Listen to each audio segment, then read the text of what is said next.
Bonjour, chers piliers de lumière. C'est une très grande semaine, très excitante. Je suis émue ce matin. Je me suis levée avec les larmes aux yeux en entendant la belle nouvelle que notre cher guerrier de lumière, Donald Trump, avait remporté la victoire des récentes élections américaines. Et j'avoue que nous avons passé très proche d'une autre fraude électorale d'après mes visions. Donc, c'est un moment historique, c'est un moment sacré. Et puis, j'ai passé le 5 novembre en prière. Nous avons beaucoup prié, Alexandre et moi. On a même sorti notre casquette Trump, on a allumé des chandelles. J'ai partagé une prière sur Facebook et je vous remercie d'avoir participé, les amis, parce que chaque prière compte pour soutenir la lumière et la vérité sur Terre. Je suis certaine que les millions de prières qui ont été envoyées à l'équipe de Donald Trump ont fonctionné et ont contribué grandement à sa victoire. C'est assuré que Elon Musk a joué un rôle très important pour contrer la fraude électorale aux États-Unis et a réussi enfin, cette fois-ci en 2024, de sortir les bons chiffres avec l'aide de l'Alliance qui était mieux placée cette fois-ci qu'en 2020. Alors, nous avons passé très proche d'une fraude électorale. C'était d'ailleurs la raison pourquoi je ne me suis pas prononcée la dernière fois. Je voyais les deux scénarios qui se touchaient et puis une explosion à la fin. Donc, l'explosion aurait pu être positive ou négative. Présentement, au moment que j'enregistre cette vidéo, ce sont les chiffres officiels de ce matin. On voit 277 sièges du côté de Trump. En passant, dorénavant, je vais nommer Kamala Harris avec son vrai nom parce que c'est un homme, comme j'ai expliqué dans d'autres vidéos, et je ne suis pas ici pour mentir ou faire à semblant. Trump a fait un super beau discours le soir du 5 novembre en compagnie de J.D. Vance et de Melania Trump. Nous comprenons bien entendu qu'il a beaucoup de pain sur la planche et c'est pourquoi j'ai nommé cette vidéo Atlas. Donald Trump est comme Atlas qui porte le monde sur ses épaules. C'est une mission extrêmement lourde, extrêmement pénible, extrêmement compliquée, mais il n'est pas seul. Il a une équipe formidable sous terre, sur terre et dans le ciel. Et éventuellement, je vais pouvoir en parler de cette belle équipe galactique. C'est encore un petit peu trop tôt. Il ne faut pas penser que tout changera en claquant des doigts, tout prend du temps sur Gaïa, la matrice va devoir changer de programme et ça va prendre un certain temps. Trump est déterminé par contre de faire les changements très rapidement et je suis certaine que dès qu'il entrera en pouvoir en janvier 2025, nous allons voir des choses extraordinaires. Et bien sûr, nous devons aussi nous préparer au pire parce que nous savons que les forces sombres ne sont pas toutes détruites sur Terre. Il faut continuer à rester vigilant et alerte. Donc, continuez à prier pour l'Alliance, continuez à prier pour Donald Trump pour que la vérité sorte au grand public. Nous devons bien sûr recevoir les grandes révélations sous peu. Allons maintenant voir les nouvelles des 2 dernières semaines et j'avoue que nous en avons eu pour notre argent. Vous allez voir, mais les choses avancent très bien pour nous.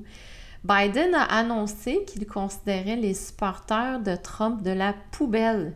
Donc, qu'est-ce que M. Trump a fait, comme toujours, avec son humour et sa force et son courage? Il s'est déguisé en éboueur et s'est présenté à des rallies avec un camion de poubelle. Ce camion est en honneur de Joe Biden et Kamala Harris, Trump a dit devant les caméras. Notre nation est en déclin.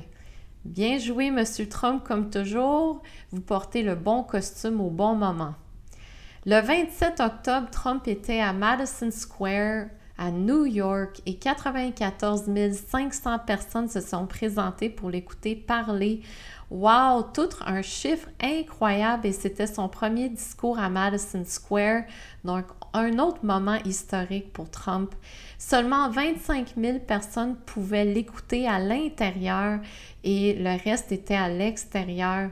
On a donc ressenti une immense vague de lumière christique à New York fin octobre et j'aurais tellement aimé être présente à Madison Square, mais j'étais branchée avec lui en énergie. Trump a promis d'ailleurs qu'il mettrait fin à toutes les guerres sur Terre, en commençant par la guerre en Ukraine et tous les conflits au Moyen-Orient. Il a même dit qu'il mettrait fin à la guerre en Ukraine en 24 heures et les conflits au Moyen-Orient en quelques heures. Donc, j'ai hâte de voir ça. Il a aussi promis un crédit de taxe pour les proches aidants aux États-Unis, de retirer le fluor dans l'eau partout aux États-Unis et qu'il soutenait la médecine alternative. Une autre belle percée de soleil était le podcast de Joe Rogan le 25 octobre dernier qui est rendu à 45 millions de vues et plus. Je vous mets le lien sur YouTube Éther Cosmique. C'est un lien très intéressant, mais ça dure 3 heures de temps. C'est juste en anglais. Donc, amusez-vous les amis. Vous allez voir la belle synergie entre Rogan et Trump. C'est des bons vieux potes qui se parlent ensemble des vérités et bien sûr du grand travail devant les États-Unis. Robert Kennedy Jr. a fait aussi un très beau travail dernièrement. Il a participé à des discours très touchants dernièrement en faveur de la santé et du bien-être du peuple américain. D'ailleurs, Trump lui a promis une place très spéciale au sein du nouveau gouvernement américain et je suis certaine qu'il sera nommé ministre de la Santé. Robert affronte ouvertement les vampires pharmaceutiques depuis des années. Et c'est un combat extrêmement long, pénible, drainant, épuisant et il a tout mon respect. Le 2 novembre dernier, Kennedy a fait un discours dans lequel il explique ce que Trump lui a donné comme mandat. D'éradiquer la corruption et les conflits d'intérêts dans les agences de régulation, de rétablir la tradition de la médecine et de la science empirique fondée sur des preuves dans nos agences de réglementation, et de mettre fin à l'épidémie des maladies chroniques d'ici 2 ans. Voici un passage très puissant de Robert Kennedy Jr. L'atout le plus précieux des Américains est un enfant malade. Ils ne veulent pas que votre enfant meure, ils veulent qu'il soit malade à vie, car alors il dépend de leurs produits. Et plus ils prescrivent de statines pour les maladies cardiaques, plus les maladies cardiaques augmentent. Plus ils prescrivent d'antidépresseurs, plus nous avons de personnes déprimées. Plus ils prescrivent contre l'insomnie, plus il y en a. Plus ils prescrivent d'opioïdes, plus il y a de douleurs. Plus ils prescrivent de Viagra, plus la dysfonction érectile augmente. Et donc, ces médicaments, leur formule, ce paradigme pharmaceutique ne fonctionne pas. Et le président Trump va faire quelque chose de différent. Absolument, nous avons besoin d'un immense changement, pas juste aux États-Unis, mais partout sur Terre. Un des super médias américains, le Washington Post, a annoncé le 25 octobre dernier qu'il n'allait pas endosser un candidat présidentiel et c'est la 2e fois depuis 1976. Ils ont toujours endossé des candidats démocrates en passant, alors on sait de qui ils prenaient leur paye à chaque mois. L'éditeur en chef du journal a annoncé qu'ils retournent à leurs racines de ne pas endosser des candidats présidentiels. Le journal a même annoncé que dès cette année, ils ne vont plus endosser aucun candidat présidentiel. Il faut aller voir qui dirige le journal. C'est Jeff Bezos, l'ancien propriétaire de Amazon, qui est responsable de cette décision. Est-ce que le Washington Post souffre de honte et de culpabilité par rapport au génocide pharmaceutique? Ou bien est-ce que Jeff Bezos est du bon côté de la guerre? Quel autre journal américain n'a pas endossé de candidat cette année? The LA Times, une autre grande surprise pour nous. Après cette annonce, le Washington Post a perdu des centaines d'abonnés qui ont démontré leur colère envers cette décision. Il y a même 3 membres du comité de rédaction qui ont donné leur démission et 2 journalistes. Alors, ça brasse dans les super médias. Super, on a hâte de voir le gros ménage du marais dans les super médias. Ça s'en vient. Qu'est-ce qui se passe au Moyen-Orient récemment? Israël a attaqué l'Iran comme prévu. L'attaque aérienne a eu lieu le 26 octobre. Ce sont uniquement des bases militaires qui ont été frappées, comme était le cas dans l'attaque de l'Iran contre Israël. C'est un drôle de spectacle au Moyen-Orient présentement. Je regarde le tout très attentivement et j'observe les pays s'envoyer des missiles sans arrêt sur des bases militaires. Une chose est claire, Israël est penché sur éliminer tous les membres de Hezbollah et Hamas et n'arrêtera pas tant que leur liste n'est pas complète. Le plus gros laboratoire de drogue au Canada vient d'être démantelé en Colombie-Britannique par la GRC. C'est une immense nouvelle. La GRC a saisi ce qu'il considère être environ 95 millions de doses potentielles de fentanyl qui auraient pu tuer toute la population canadienne 2 fois de suite. Ils ont également saisi de la cocaïne, de l'héroïne, de l'ecstasy et des armes illégales. L'organisation criminelle internationale a perdu 485 millions de dollars en profit, très bien pour eux. Il faut absolument abolir tous ces laboratoires de drogue parce que ça tue tellement de gens et les super médias n'en parlent pas. Depuis 2016 au Canada, il y a plus de 47 000 morts reliées aux opioïdes. Le fentanyl est un analgésique opioïde. Le fentanyl est 20 à 40 fois plus puissant que l'héroïne et est inodore. Donc, il se retrouve souvent dans la cocaïne ou l'héroïne. En passant, les opioïdes sont contre la douleur. C'est un gros problème ici au Canada et je suis très heureuse de savoir que le plus gros laboratoire a été démantelé. Un gros cas pour les humains non modifiés génétiquement vient d'être gagné à San Francisco en Californie fin octobre. 6 anciens travailleurs pour la compagnie BART, c'est le Bay Area Rapid Transit, ont été renvoyés de leur emploi en 2021 car ils ont refusé la vaccination. Ils maintiennent que leur refus provenait de leurs croyances religieuses. Un jury dans le nord de la Californie leur a donné raison et BART a dû payer 7,8 millions de dollars aux 6 employés.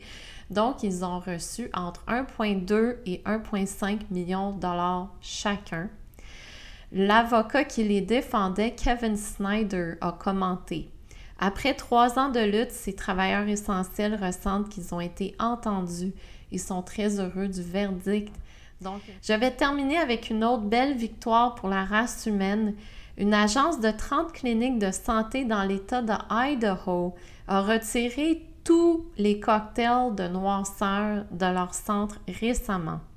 Cette nouvelle est sortie le 29 octobre dernier dans le journal The Defender, qui défend notre santé et notre liberté depuis des années.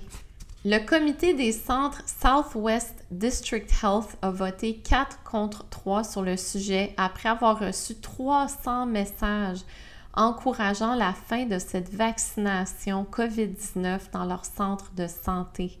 Ils ont entendu des cas de personnes ayant vécu des effets secondaires majeurs et ont décidé de cesser la distribution des cocktails de noirceur.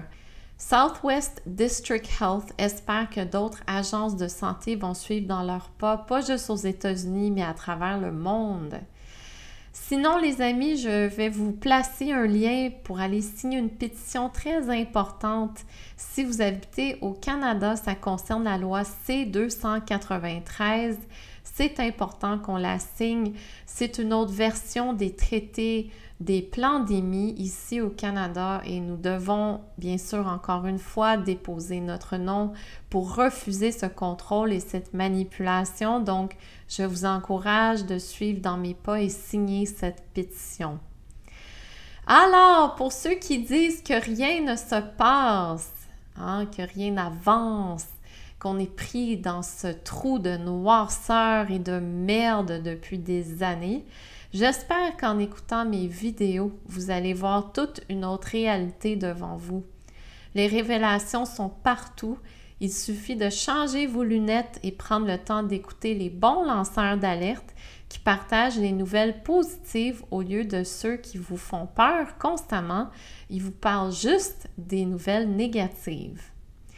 Il reste encore quelques places pour le prochain cercle pilier de lumière, les amis, qui aura lieu le 24 novembre prochain. C'est un regroupement de moutons noirs qui veulent partager au niveau du cœur, au niveau bien sûr des vérités mondiales. C'est dans le Vieux Belleuil entre 13h et 17h. Je vais vous offrir des canalisations sur les temps actuels. C'est 20 $ par personne. Vous pouvez m'écrire pour réserver votre place à noracaron@gmail.com. Et merci à tous ceux qui font des dons à Terre Cosmique. Notre équipe travaille très fort pour vous livrer des vérités solides, fiables, honnêtes et non sensationnelles dans l'amour et la compassion. N'oubliez pas de vous abonner à notre infolettre au www.terrecosmique.com. Vous allez voir un petit carré à droite, vous allez pouvoir laisser votre nom et votre courriel. Si vous avez des questions concernant mes soins énergétiques, mes formations, mes guidances spirituelles, n'hésitez pas à m'écrire à noracaron@gmail.com. Ça va me faire plaisir de répondre à toutes vos questions. Notre monde 3D est en grosse transformation, les amis. Nous venons de voir quelques grosses victoires cette semaine. Vous pouvez l'aider en tout temps, en priant, en restant souriant, positif et confiant. Il faut continuer à se tenir les mains, il faut continuer à se serrer les coudes. Ce n'est pas terminé. D'après mes visions, nous avons quand même un long voyage devant nous encore, mais le temps est relatif. Et puis, bien sûr, le temps s'accélère, donc c'est quand même une bonne nouvelle. Chaque prière compte, chaque geste de vérité compte et chaque pensée positive compte, comme nous dit Donald Trump, « The best is yet to come ». Je vous aime et à la prochaine.